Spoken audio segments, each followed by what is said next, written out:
Dan cara itu saya punya pengalaman dan itu bisa dilakukan untuk Jakarta Fund. Sehingga temuannya banyak lah. Di samping hal yang bersifat fisik, infrastruktur kita perbaiki, tetapi tidak kalah penting adalah memberikan ruang inovasi bagi Jakarta. Gitu. Mas Pram, ini di awal-awal masa kampanye kan Mas Pram inginnya tuh silaturahmi door to door dan juga ingin sowan begitu ke tokoh publik atau masyarakat di wilayah Jakarta. Sejauh ini temuan apa saja Mas yang sudah di... Jadi saya hampir sudah bertemu dengan para mantan gubernur kecuali Mas Anies. Mas Anies baru ketemu di Car Free Day, tapi kami akan merencanakan untuk bertemu. Sedangkan tokoh-tokoh bangsa seperti Pak SBY, Ibu Mega, Pak JK, dan yang lain-lain saya sudah ketemu. Tentunya kami ingin pengalaman mereka ketika menjadi pemimpin nasional maupun menjadi gubernur. Itu yang satu. Tidak kalah pentingnya adalah kami sowan juga ke para tokoh-tokoh agamawan. Dan bukan hanya agama Islam yang mayoritas, tapi juga saya akan mengunjungi semua tokoh agamawan. Kenapa kami lakukan seperti yang saya sampaikan di awal, bahwa dalam kampanye kami tidak membawa politik agama, tidak membawa politik identitas, maka saya sebagai orang Jawa tetap dipanggil Mas Pram, Bang Dul sebagai orang Betawi ya Bang Dul gitu. Kami tidak mau kemudian saya menjadi Bang Pram, kan beda banget lah.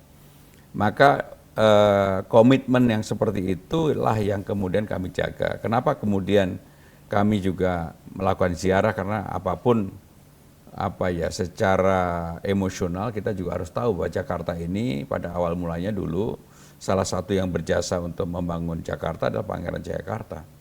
Nah, yang seperti itu kami lakukan dan saya yakin ini akan membawa energi positif bagi kami. Nah, yang bisa kita teladani dari Pangeran Jayakarta itu sendiri, apa Mas? Jadi Pangeran Jayakarta kan salah satu pejuang bangsa yang berani melawan VOC yang dipimpin oleh Jan Pieter Soenkoen pada tahun 1602 sampai dengan 1619. Bahkan yang namanya Pangeran Jayakarta itu meninggalnya tidak diketahui sebenarnya. Ada yang mengatakan dalam kurun waktu 1640 dan jasadnya ataupun ininya tidak diketahui. Nah, tetapi keberanian untuk melawan VOC kemudian membangun sebuah peradaban baru bagi kaum Madani, itulah kelebihan dari Pangeran Jayakarta. Dan Jatinegara itu menjadi Jatinegara adalah ketika beliau yang sebenarnya yang memberikan nama dan sebagainya. Oke, baik, berarti hal-hal tersebut yang bisa diteladani oleh kita ya Mas saat ini ya. Ini terkait dengan menilik, sekarang kan pemilih banyak yang Gen Z Mas, termasuk saya. Nah, untuk Mas Pram sendiri beserta tim, kira-kira kiat-kiat apa nih yang nanti akan dilakukan, khususnya di media sosial Mas? Saya termasuk orang yang sudah lama tidak di ruang publik, terutama di media televisi. Tetapi untuk media sosial, baik itu di IG, di Twitter, saya ya masih kepo lah, ingin melihat bagaimana percakapan yang ada di ruang publik. Kalau dilihat, cara berpikir Gen Z ini sangat berbeda dengan milenial maupun ya kolonial yang lebih tua-tua lah ya. Lebih boomers mungkin ya. Mereka lebih pragmatis, cara berpikirnya lebih lugas, mereka juga hampir 3 jam, saya kebetulan sudah melakukan survei terhadap ini. Mereka menghabiskan waktu 3 sampai 3,5 jam di depan gadget maupun medsosnya. Sehingga dengan demikian cara berpikirnya lebih rasional. Maka saya termasuk ketika menjadi Menteri Sekretaris Kabinet menerapkan yang namanya kerja bisa dari mana saja, work from everywhere. Dan itu dampaknya sangat baik. Nah, bagaimana cara saya memotret Gen Z ini supaya mereka bisa tertarik dengan pikiran saya? Saya terus terang membuka ruang dialog yang cukup luas. Saya sudah melakukan 2 kali kegiatan yang namanya Nyalain Pram, dan ternyata responnya luar biasa, dan itu nanti akan menjadi salah satu cara saya berkomunikasi dengan mereka. Apa yang menjadi keresahan Gen Z sekarang ini? Lapangan kerja.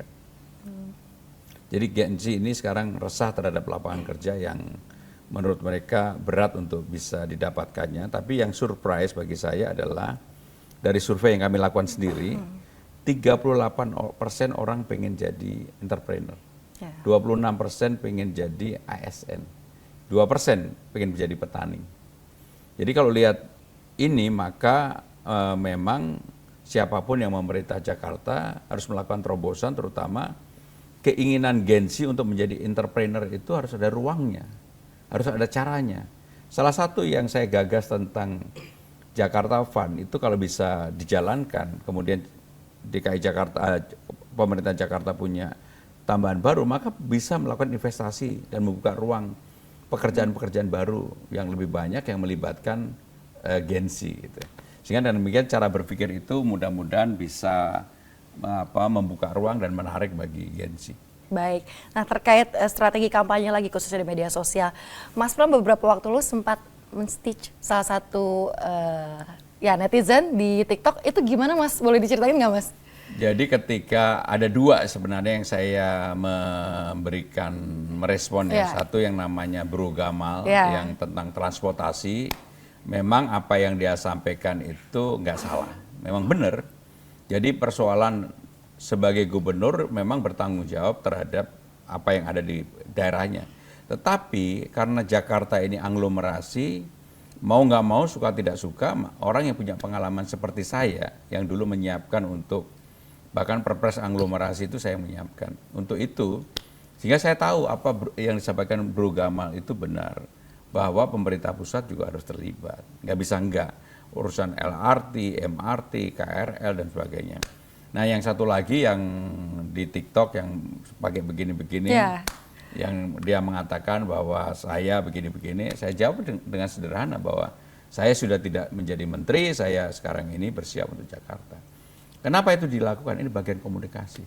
Dan menurut saya sampai 2 orang ini akhirnya secara khusus berkomunikasi dengan saya. Ya, dan emang terbukti ya Mas ya, itu mampu menarik perhatian Gen Z dengan komentar-komentar yang disuarakan di sana. Ya, saya juga belajar, kebetulan anak saya yang kecil kan Gen Z, baru pulang dari Amerika dan dia belajar khusus tentang artificial intelligence dan juga proses komunikasi yang saya juga diberitahu oleh dia.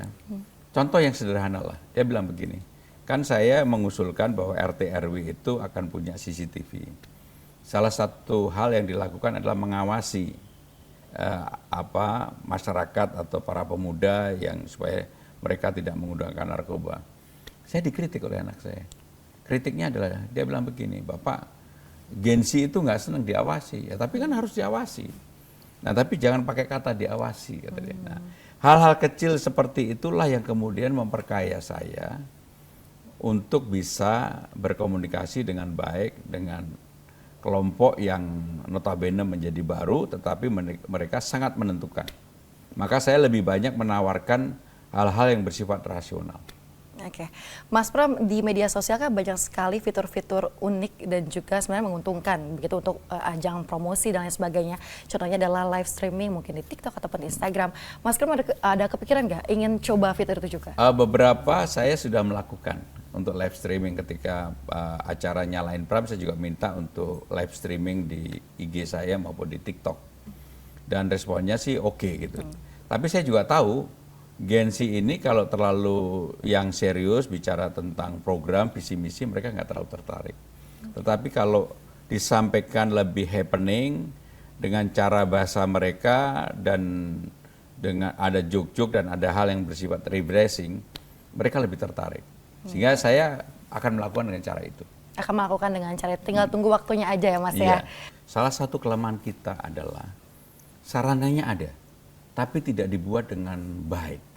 Tidak diselesaikan final touch-nya itu secara baik. Contohnya, di tempat untuk Transjakarta, begitu difabel itu nggak semuanya bisa turun dengan gampang.